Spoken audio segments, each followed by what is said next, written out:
Assalamualaikum warahmatullahi wabarakatuh. Selamat datang di channel Menelusuri Sejarah, tempat di mana kita mengungkap kisah-kisah besar dari masa lalu yang membentuk identitas bangsa kita hari ini. Pada episode kali ini, kita akan menyelami jejak kehidupan seorang tokoh besar dalam sejarah Islam di Nusantara. Seorang wali Allah yang dikenal sebagai simbol toleransi, kebijaksanaan, dan kedalaman ilmu agama. Beliau adalah Sunan Kudus, sosok yang dikenal bukan hanya sebagai penyebar Islam, tapi juga arsitek budaya yang mampu menyatukan nilai-nilai Islam dengan kearifan lokal Jawa. Lahir dengan nama Ja'far Shadiq, beliau dikenal luas karena kecerdasannya, kedalaman ilmu agamanya, dan kemampuannya menyampaikan dakwah dengan penuh kelembutan. Dari kota Kudus, beliau membangun pusat dakwah yang tak hanya mempengaruhi wilayah sekitarnya, tapi juga meninggalkan warisan spiritual dan budaya yang masih lestari hingga kini. Mari kita telusuri jejak hidup dan perjuangan dakwahnya, dari masa kecilnya hingga menjadi bagian dari Wali Songo, serta peninggalan sejarah yang terus dikenang sepanjang zaman. Di balik keagungan nama Sunan Kudus, tersembunyi kisah masa kecil yang begitu sederhana, namun syarat makna dan penuh keberkahan. Nama aslinya adalah Ja'far Shadiq, seorang anak kecil yang kelak menjadi salah satu wali songo paling dihormati di tanah Jawa. Ja'far kecil lahir sekitar awal abad ke-16 Masehi. Ia adalah putra dari Raden Utsman Haji atau Sunan Hudung, dan ibunya adalah Syarifal, putri dari Sunan Ampel, cucu langsung dari Maulana Malik Ibrahim. Artinya, sejak kecil, darah dakwah dan spiritualitas mengalir deras dalam nadinya. Sejak usia sangat muda, Ja'far menunjukkan kecerdasan yang luar biasa. Ia senang mendengarkan kisah para nabi, mencatat ajaran-ajaran Islam, dan menirukan cara ayahnya berdakwah. Ia bukan anak yang gemar bermain seperti anak-anak pada umumnya. Hatinya begitu terikat pada ilmu dan ibadah. Di usianya yang masih belia, Ja'far sudah terbiasa bangun sebelum fajar. Ia membersihkan masjid, menyiapkan tempat duduk untuk jamaah, dan kemudian duduk bersila mendengarkan ayah dan kakeknya berdakwah. Dari merekalah, ia mengenal makna kesabaran, kasih sayang, dan keikhlasan dalam berdakwah. Ia juga belajar membaca dan menulis Al-Quran dengan tekun. Tulisan tangannya indah dan rapi, mencerminkan jiwanya yang tenang dan fokus. Ia belajar langsung dari para ulama besar yang datang ke Demak dan Kudus, termasuk dari para ulama Arab yang datang dari Yaman dan Mesir. Saat menginjak usia remaja, Ja'far dikirim belajar ke Tanah Suci, ke Makkah dan Madinah. Di sana, ia mendalami ilmu fikih, tafsir, dan tasawuf. Pengalaman spiritual di tanah para nabi semakin membentuk jiwanya menjadi pribadi yang matang, rendah hati, dan penuh kasih. Setelah bertahun-tahun menimba ilmu di Tanah Suci, Ja'far Shadiq muda kembali ke tanah Jawa. Ilmunya telah matang, jiwanya telah ditempa oleh spiritualitas tinggi, dan hatinya terbakar oleh semangat dakwah. Ia bukan sekadar anak dari keluarga ulama, ia telah menjadi seorang dai muda yang menggetarkan hati banyak orang. Ia kemudian bergabung dengan para wali songo dan menjadi salah satu penasehat spiritual penting di Kerajaan Demak. Dalam usia mudanya, Ja'far sudah dipercaya untuk berdakwah kepada masyarakat luas, bukan dengan kekerasan, tetapi dengan pendekatan budaya, sastra, seni, dan simbol lokal. Dalam berdakwah, Ja'far Shadiq sangat bijaksana. Ia memahami karakter masyarakat Jawa yang halus dan penuh simbolisme. Ia sering mengaitkan ajaran Islam dengan nilai-nilai lokal, bahkan memperhatikan hal sekecil apapun demi menjaga perasaan umat yang baru belajar mengenal Islam. Salah satu bentuk toleransi paling dikenal adalah ketika Ja'far melarang umat Islam menyembelih sapi di wilayah Kudus demi menghormati umat Hindu yang menganggap sapi suci. Keputusan ini bukan tanda kompromi akidah, tetapi bukti kearifan dalam menyampaikan dakwah yang merangkul, bukan memaksa. Puncak kreativitasnya terlihat saat mendirikan Masjid Menara Kudus. Masjid ini memiliki menara yang menyerupai bentuk candi Hindu-Buddha. Ini bukan tanpa alasan. Ia ingin menunjukkan bahwa Islam bukan untuk menghapus budaya lama, melainkan mensucikannya, memberi ruh tauhid dalam wujud budaya yang sudah dikenal rakyat. Sunan Kudus tidak hanya berdakwah lewat pidato, ia menulis, mengajar, dan mendidik banyak murid. Ia menyebarkan ilmu fikih, tauhid, dan tasawuf. Di tangannya, kota Kudus tumbuh menjadi pusat ilmu dan toleransi. Ia dijuluki wali ilmu karena keluasan dan kedalaman pemahamannya terhadap agama. Tak hanya ulama, Ja'far juga seorang pejuang.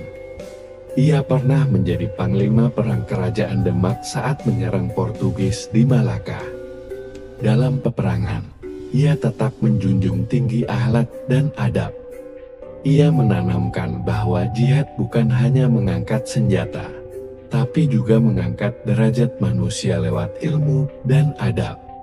Dalam usianya yang matang, Sunan Kudus menjadi sosok sentral dalam pengembangan dakwah Islam di Jawa Tengah dan sekitarnya.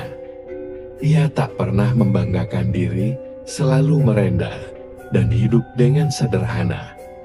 Ja'far Shadiq bukan hanya Sunan Kudus karena tinggal di Kudus, ia adalah Sunan karena hatinya kudus suci, bersih, dan penuh cinta kasih. Dari kecil hingga dewasa, hidupnya adalah cermin dakwah yang penuh toleransi, kebijaksanaan, dan keteladanan sejati. Setelah perjalanan panjang dalam ilmu, perjuangan, dan dakwah, Ja'far Shadiq, sang putra dari Sunan Ngudung, telah menjelma menjadi sosok utama dalam penyebaran Islam di tanah Jawa. Tapi di balik segala kehebatan ilmunya, ada satu hal yang membuat namanya harum hingga ke langit, keikhlasannya. Ia bukan hanya guru, bukan hanya pemimpin, bukan hanya ulama, tetapi pelayan umat. Ia tak segan mengulurkan tangan kepada yang lapar, tak malu menyeka air mata yang berduka.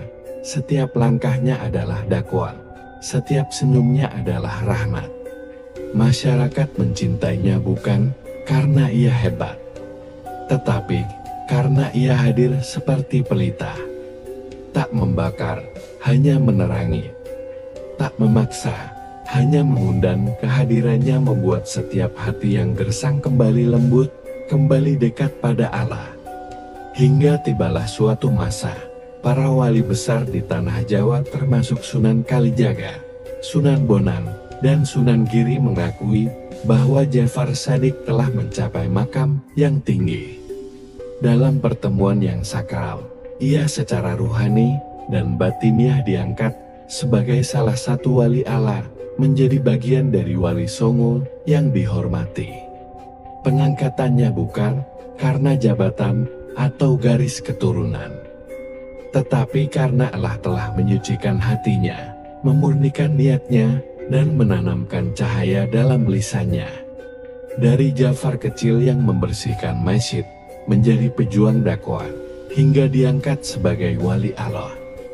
Semua itu bukan karena ambisi, tapi karena kerendahan hati, kesungguhan dalam ilmu, dan cintanya yang tulus kepada Sang Khalik dan seluruh makhluknya.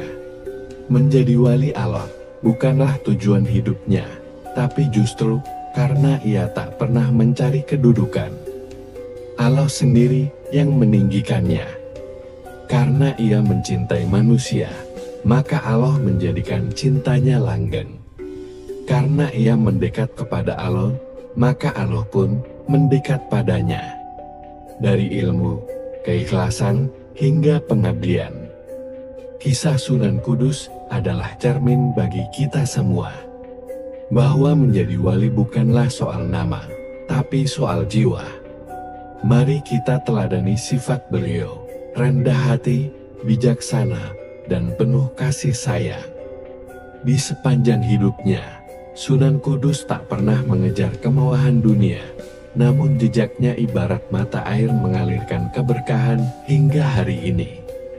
Warisan yang ia tinggalkan bukan sekadar bangunan, tapi juga nilai-nilai luhur yang abadi di hati umat.